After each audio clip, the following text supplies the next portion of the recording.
The AFC South is expected to be one of the worst divisions in football, but should it be? I know that the Jaguars are expected to be one of the better teams, but the Titans, Colts, and Texans all expected to not have the best seasons this year. But I'm not so sure if that's the case. And today I'm going to be discussing the AFC South with my good friend Dan Alexander. For starters, Dan, thank you for taking the time to take a break from betting on lacrosse to talk some football with me. What's going on, Dan? How you doing? Oh, I'm doing absolutely terrific. Love what you guys are doing with GoldSheet TV. So yeah, we get to turn our eye to a sport where I'm begging people to on and watch. The one that we need to remind people to make sure you don't overextend your bankroll in. So quite two different sports that we're getting into here. But I couldn't be more more pumped to talk a little AFC South with you, man. Very excited. Before we hop right in, I want to remind everybody that GoldSheet, all three of our football products, the GoldSheet, Confidential Kickoff, and Extra, are now one product, and that is at one low price, $149 until July 16th. And there's going to be a little bit of a price hike because this is an early bird price. And also all the LTS GoldSheet picks that we had on the website last year are now over at WagerTalk.com. So keep a reminder that the LTS picks that were on GoldSheet, same exact service, just now hosted at WagerTalk.com. But Dan, let's get right into it. So the Jacksonville Jaguars come into last season, obviously, with a new head coach with Super Bowl pedigree, as I'm sure you're well aware as an Eagles fan. Trevor Lawrence finally takes that step forward. And now, after winning the division and also winning a playoff game at home in a remarkable comeback, the Jaguars are now minus 165 chalk at DraftKings to win the AFC South. I'm going to start with the general question, Dan. Do the Jaguars deserve to be minus 165 favorites to win a division in this upcoming season? I mean, I would feel a little bit better if that number was more like minus 125, something like that. Sounds a little more correct to me than minus 160, 165, and moving upwards. And I get it. A lot of that, I think, has less to do with maybe the outlook on the Jaguars and more to do with the outlook on the rest of this division. As you said, Trevor Lawrence finally took that step forward, and it had a lot to do with the fact that you had a head coach in Doug Peterson who was even able to make Carson Wentz look like an MVP candidate at times. So that tells you everything you need to know about what the boon that Peterson's able to bring as far as a passing perspective goes. However, you're looking at a Jaguars team that hasn't won back-to-back division titles since before the AFC South was even a thing.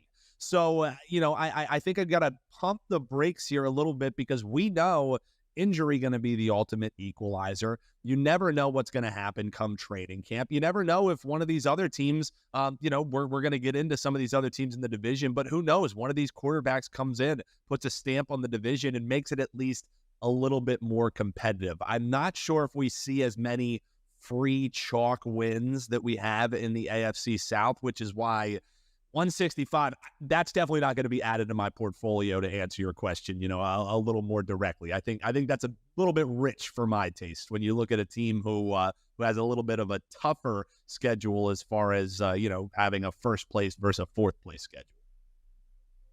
Yeah, no, I completely agree with you there. 165, I think, is actually ridiculous, right? Like, I would definitely not lay that with this team. And a little bit of perspective around it. You can actually somewhat consider this coming season to be Trevor Lawrence's sophomore year, considering the first year of Meyer is basically a complete wash. And a lot of quarterbacks do take a major leap up from that, from year one to year two. That's really where you see the biggest progressions from those players who end up becoming elite-style players. So the best of Trevor Lawrence might still definitely be yet to be seen, which is, obviously very exciting for Jaguars fans. But I think you made a great point by saying, while this division seems to be the biggest pushover division in the NFL, I'm not so sure that the Titans, Colts, and sorry to our producer Rob, the Texans might be, but I'm not sure those other two teams are going to be as big of pushover squads as advertised right now. And another big concern that I have with Jacksonville is their offensive line was decent last year, but now they lost Jawan Taylor, who went to the Chiefs, which I think was one of the better signings this offseason. Their starting left tackle, Cam Robinson, is going to miss the first 4 games due to a PED suspension. So they're going to be relying on 2 rookie tackles or Walker Little, a sophomore who only played 20 snaps last year, is going to be a starting right tackle. Then you're going to have somebody fill in for 4 games for Cam Robinson. So I guess one of my biggest concerns for Jacksonville now is going to be their offensive line and also their secondary. Dan, what concerns do you simply have for this team just in general? Yeah, I completely agree, and especially we'll see, does that offensive line come along a little bit here as the season continues? We want to have that continuity. Are they able to assuage, maybe some of the issues that they have coming in, knowing, all right, here's one of our weak sides. Now we'll scheme our offense around it. So that's definitely one coming out. But I'm glad you mentioned the secondary, because while they have some players there, not much depth that you're looking at, especially when you're talking about cornerbacks. So we talked about injuries being that ultimate equalizer. One of them goes down, you're starting to reel and maybe having to look into, hey, do we have to do a trade here, depending on where they're at during the season? So I think the depth is something that worries me. And that's also something that worries me for this wide receiving core.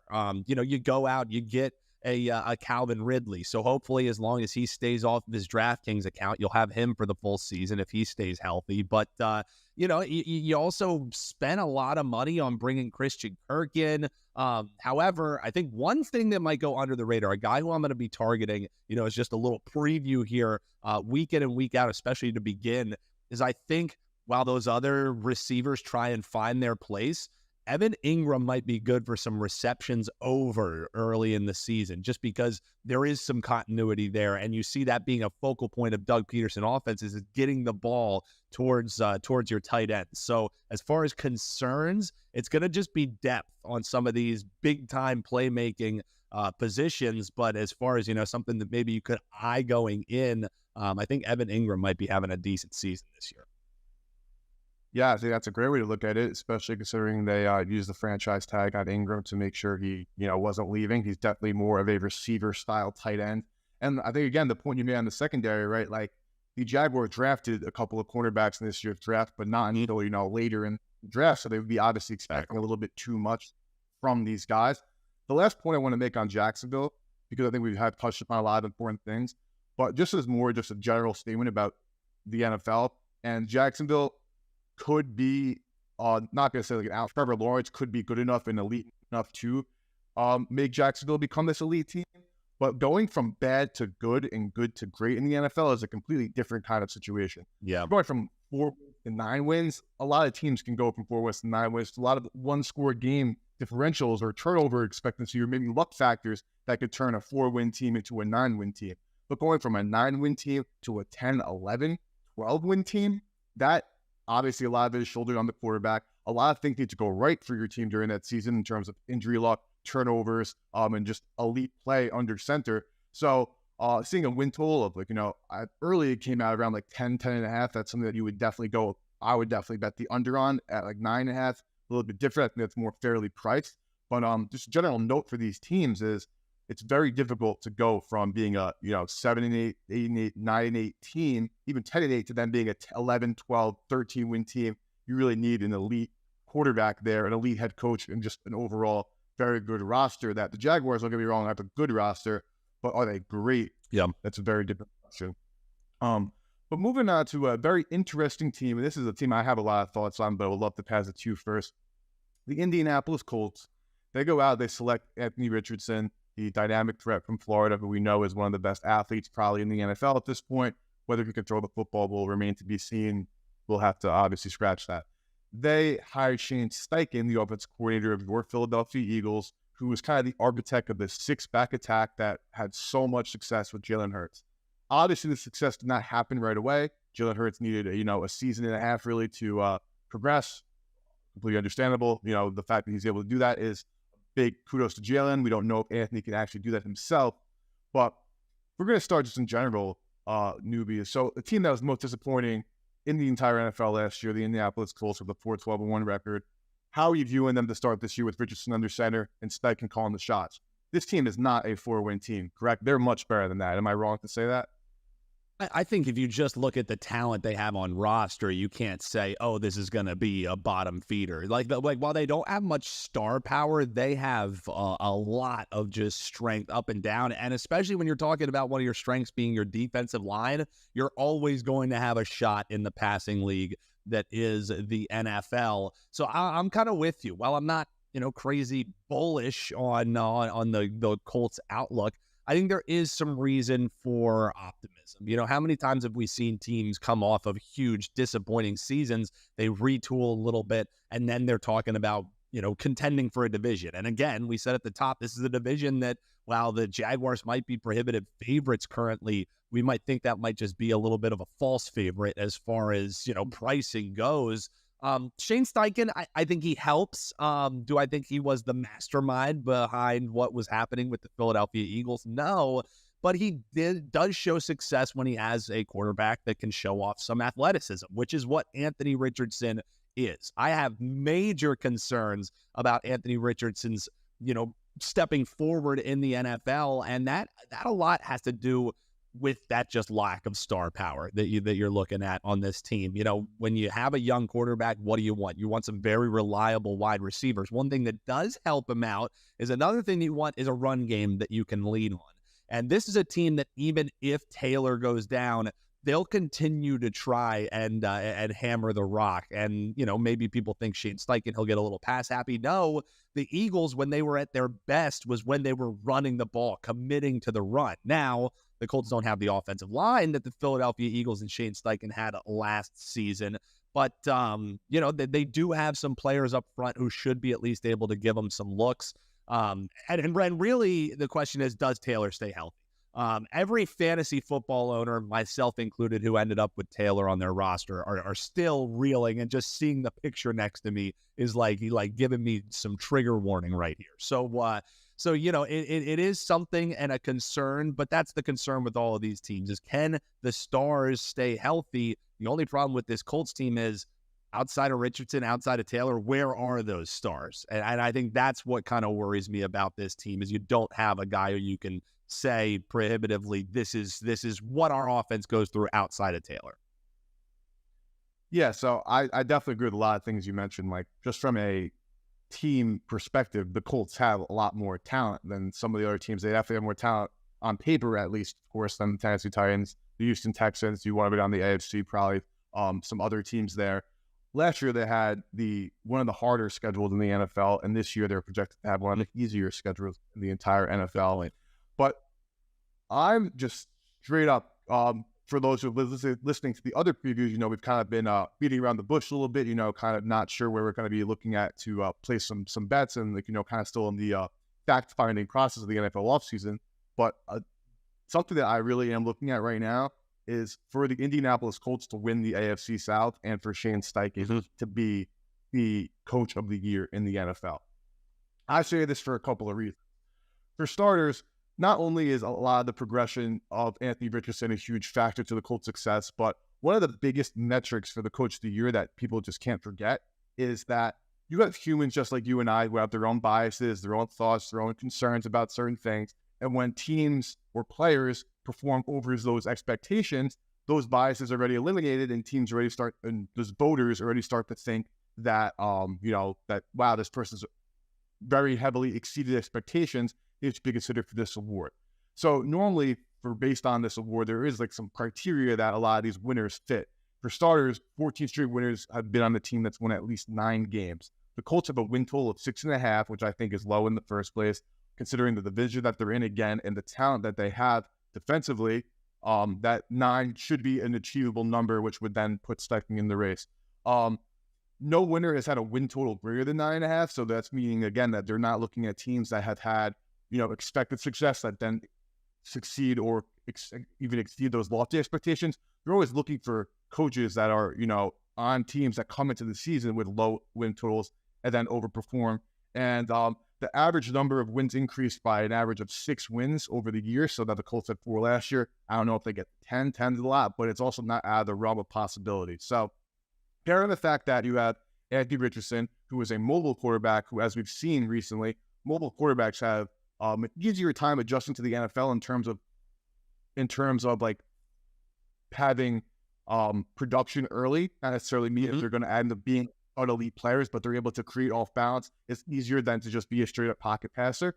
And then also in the back end, they've re-signed Gardner Minshew, who I'm not going to go out and say Gardner Minshew is a top 10 quarterback in the NFL, but the fact that they stole Minshew from the Colts, he took him over with him Steichen, they now had a backup quarterback that knows the offense that Steichen wants to run. And if there even are times where Richardson's not good enough to play, or they even have a run packages just with Richardson, they have a capable quarterback that can win them games. So your expected progression from this defense that was one of the better units not better units, but it was definitely better than they performed last year. You're talking about an offense that finished the year dead last in almost every single metric last season. You can't get worse, right? So 25-1 on Steichen to be the coach of the year, as well as the Colts to win the AFC South. I'm looking at just DraftKings now, and I'm seeing plus 550. I'm sure there are better numbers out there. Those two bets, my eye, because as we know in football, there are always teams that suck the year before, make the playoffs the next year, and teams that were great the year before take a big step back the next year. It's like clockwork. We all want to like fall in love with these teams that have done well, think they're only going to continue doing well, and vice versa. We know that that's not the case, and I think the Colts are a team that, just from a talent perspective, and now from just being questioned and not knowing exactly what they're going to do, I think that they're a great bet to go over the win total in the race to win the AFC South and Steichen Coach of the Year. Dan, I always riled off a lot of info at you, but thoughts, comments, concerns? Am I crazy, or what, can you play some devil's advocate? What are you seeing from that argument? No, I mean, that's what the GoldSheet's all about, right? Give the people all the information that they need to make informed wagers. I think when you're talking, it's a buzzword in sports betting, value. We're all looking for value on these plays. I love that Shane Steichen play, because if the Colts do win this division, regardless whether they have, an easier schedule or not, and so much, I completely agree, of having a good year has to do with who you have to play. You can only play the teams you can play. But yeah, definitely an easier schedule. And if the Colts were to win this division after being plus 550, then Shane Steichen automatically puts himself vaulted into that at least top 3 of coach of the year. So, you're talking about 2,500. They start off with 3 wins, something like that, or, maybe even just 2 wins out of the gate. You're probably not going to see a better price than grabbing that right now. And probably the same could be said for around that plus 550, that plus 600. So if you like the Colts, you want to get in on them before the games start being played, I think, because of how this division shakes out. A couple other teams lose, Colts win, then you're not going to be able to get that price. So when you're looking for that all-important value that we talk about so much in sports betting, I would love to play devil's advocate. I think if you're looking for a bet in this division, I can't really advocate the other way, because there's no other bet that I would place in the who will win the AFC South than the Colts as it stands right now. Yeah, I think that's a great point also that you made in terms of, look at the Giants last year. They came out hot, and if you were a Dable finish coach of the year, that market is a little wonky, so there were still some prices, like decent prices available, but you weren't going to be able to get as good of a price as when the season began. And I think that's just a fantastic point. And also with these awards, is you can build a portfolio, right? If you're getting like a 25 now, then you hop in on, so-and-so coach at week 3 after the season started slow. Next thing you know, you could be holding 2 really big plus money tickets with 2 of the finalists at the end of the season, where you're making money regardless of if obviously you're going to lose one of those bets, but if one of those hit. But let's go on to the third team in this division. Another team that I think is very interesting as well, and that I personally have no interest in ruling out whatsoever, that's the Tennessee Titans. Mike Vrabel, year and year again, has proven that he is one of the best coaches in the NFL. And I say that in terms of motivating his players and doing a lot with less. He's able to take a less talented roster year after year and make them compete at some of the highest levels. For a great example, last year, that game against the Chiefs, they go to overtime and give the Chiefs probably the biggest concern of the entire season and stifle that offense as best as they could. And you're doing it with a cast of defensive players that you probably can name 4 of the 11 starters as a casual fan. Yeah. So, talk to me. Tennessee now, their line to win, or their odds to win the AFC South, they're plus 425. Again, we both agree Jacksonville's odds are ridiculously high. I'm in the boat sort of where I would be like at this, again, shopping price that you could find probably a better price on the Colts and Titans. And boom, you have both of those teams. And now, again, if one of those 2 teams win, you're going to profit regardless. Not saying I'm doing that immediately, but I want to hear from you, Dan. Considering how the Titans roster just isn't that good, but Vrabel is great, and they've shown it again that he can win without the talent. Talk to me. Is this team underrated, or do you think that this is finally a year where it's just like they don't have the smoke? Tannehill's going to be gone. They're going to go to Will Levis. He's not going to be it, and they just can't do anything? Or is this team, again, just kind of being undervalued? Yeah, and I'm glad you also bring up, the potential of having two nice plus money prices, because you're one of the guys who I look to when I'm talking about future markets. I'm not really a big time future market bettor, just the way that I manage my bankroll. I don't like tying up my money for an entire season. So, yeah, I love, getting a little bit more advice on maybe how to get some of these plus prices so you're trying to be able to lock in a profit. As far as the question goes, are they underrated? I think they're just the Tennessee Titans, right? It's what we see every year. Talk about coach of the year candidates. Mike Vrabel won coach of the year. It was just 2 years removed that he was able to do it with, again, a roster that doesn't make your eyes pop out of your head. We all know Derrick Henry, and everyone every single season talks about the other shoe is going to have to drop on Henry, right? He had another, X amount of carries. And when you go over that, once a running back reaches a certain age, they drop off the cliff. And he just has continued to be productive year in and year out. So will this be the year? I don't know. But as a betting man, a guy who continues to seem to defy logic, I don't know if I'm going to be fading Derrick Henry anytime soon. But, we talked about star power when we were talking about the Colts. Derrick Henry, that's about it. As you mentioned, you got Ryan Tannehill, you have Will Levis. If Tannehill does go down, were all the other teams right about Will Levis, or did this team potentially get a diamond in the rough? We don't know. I think I would probably lean towards the former, that I think maybe the hype around Levis was a little bit too much heading into the year. But Tannehill is a guy who he's just going to go out there. He's going to manage games. He's not going to make your eyes pop out of your head or anything. So I don't know if I can quite say that they're underrated.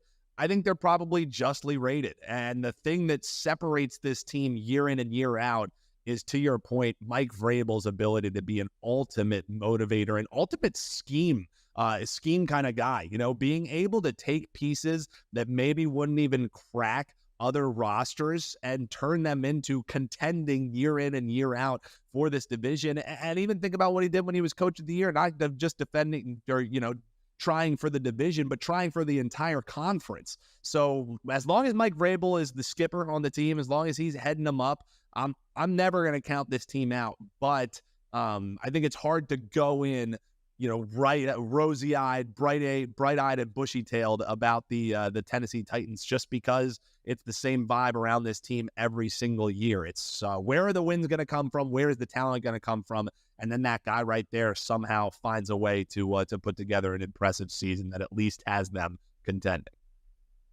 Yeah, no, just honestly couldn't agree more all around. It's like, this is the team that by no means am I fading the Tennessee Titans. Does that mean I'm betting them again to win the conference, go over 7.5 wins?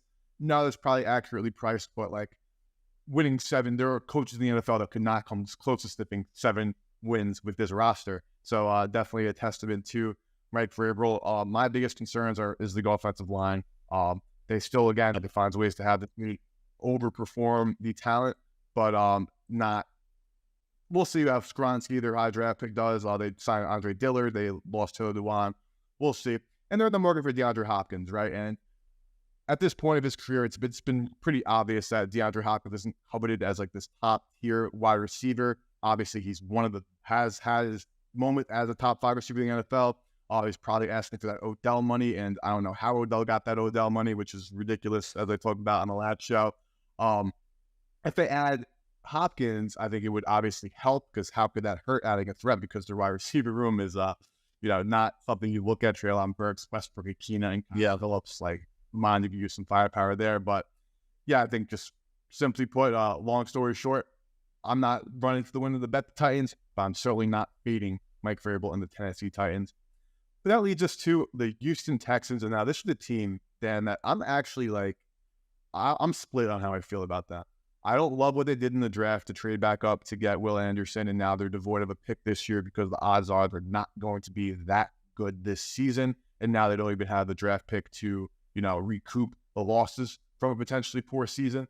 But what they did this offseason is, and it could be a positive or a negative. I'm not necessarily, I'm not sure how to feel about it yet. But they signed a ton of veterans. And I'm assuming the goal of signing these veterans was just because their roster was poor last year, that, if you have some guys who have proven success in the NFL, Shaquille Griffin, Bolton Schwartz, Corey Littleton, Sheldon Rankins, Hassan Widgeway, Jimmy Ward, Chase Vinovich, Shaq Mason, Robert Woods, a lot of players that, if you're casual, you've probably heard of those players at some point in their career. How good they are at this point is a question to be determined. But do you think that there's any chance that, considering they add all these vets and that maybe if Stroud is good, that this team could be better than advertised, or are we looking at another probable dud season for the Texans? Yeah, I don't think it could possibly be like the year that they had last year, right? I think alone the fact that, when you head in and you wonder, is this team going to contend, or are they just going to be mailing it in? They wouldn't have went out and inked DeMeco Ryans if they were already viewing this season as a lost cause. He's not the kind of guy who's going to roll over, be a corporate man, and say, all right, yeah, we won't tank, but we won't give out full effort or anything like that. That's not in DeMeco Ryans' DNA. So I think the fact that they found their head coach, presumably of the future, you think what he was able to do defensively with the 49ers, that should at least keep them in games. And at times, it wasn't like they were completely getting boat raced, but you definitely saw a vibe around the team that, hey, let's just make sure that that we're able to get one of these top guys, So I just don't think that's going to be happening here again with the staff that they brought in. Again, I'm not like bullish on this roster, but I think that there is some reason to be excited. They were able to, I think that 1-2 punch that they had right at the top of the draft was a great one, which, when you look at what they did in the draft, what they did in the offseason, I think a lot of people are just writing them off and not really giving them credit for those moves that you just said and that you brought in. Sure, are they A-listers anymore? Probably not, but they're guys that if you have a guy like DeMeco Ryans, you get some players to buy in. This isn't going to be a pushover team. And the main thing when you talk about like tanking teams in the NFL, like franchises tank, like players don't tank. Like players aren't out there mailing in games. Players aren't out there saying, I don't want to be out here. Maybe that's not exactly every single player in the NFL, but just by a macro kind of thing, players aren't out there to not earn contract incentives, to not put pride on the line, to not be able to make sure that their next job they're going to be getting paid in. It just doesn't happen.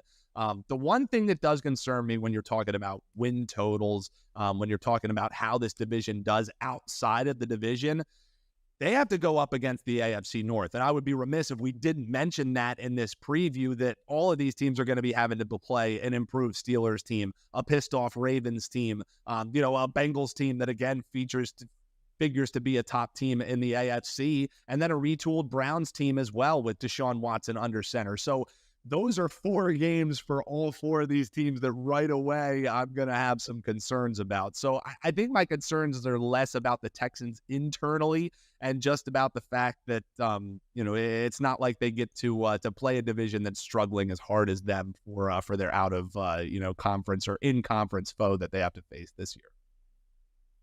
Yeah, no. And I think that it's like looking at it, like they're obviously expecting like CJ Stroud to come in and be the guy. Does not mean that if he's not great first 3 starts that, they're cutting him. Obviously, that's not the case.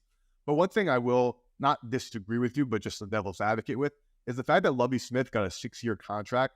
That kind of tells me that this year, while you made a great point that the players don't tank, the franchise tank, that, well, they don't have the first round pick, which I thought was just like a really crazy kind of way to go about it. Like there's, it's really, you can make a case for this team being better. That case being you have a good offensive line. You have, Nico Collins, John Michie, or some young guys that could be weapons. You have then veterans in Robert Woods and Dalton Schultz. So then you have, again, a decent run game with Damian Pierce, not Devin Singletary. So if CJ Stroud can kind of get the NFL game from the get-go, you have veterans and a good line around him where maybe they could start moving the football and go in that direction and playing well. But considering that DeMeco has a 6-year contract, makes me feel that if this year is another 3-win year, 4-win year, he's obviously not getting fired.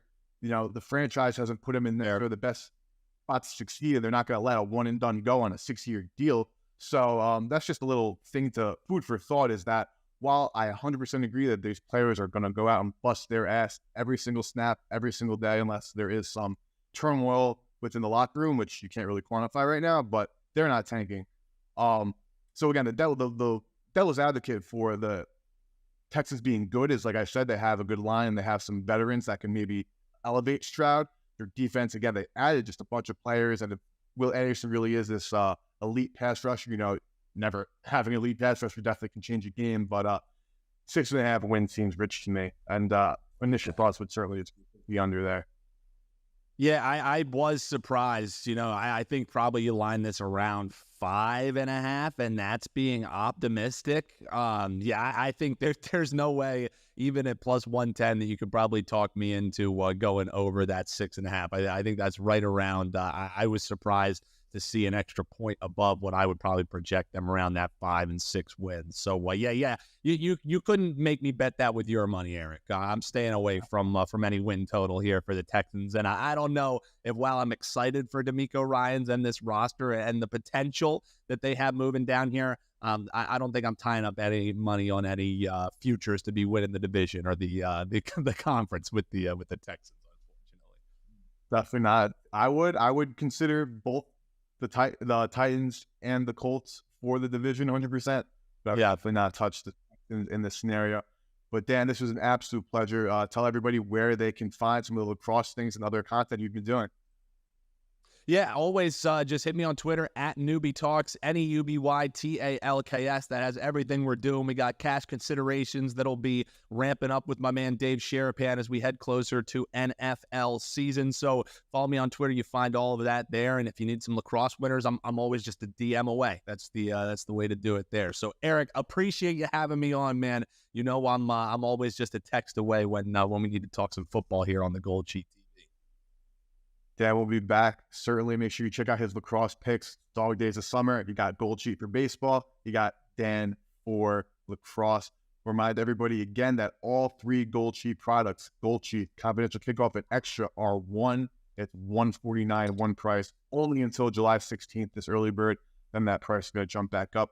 And again, those who were familiar with the LTS pick service, the exact same service is going to be hosted at WagerTalk.com. WT.buzz/GS is where you can find the GoldSheet specifically, but that is the same service, just on WagerTalk, not on GoldSheet.com.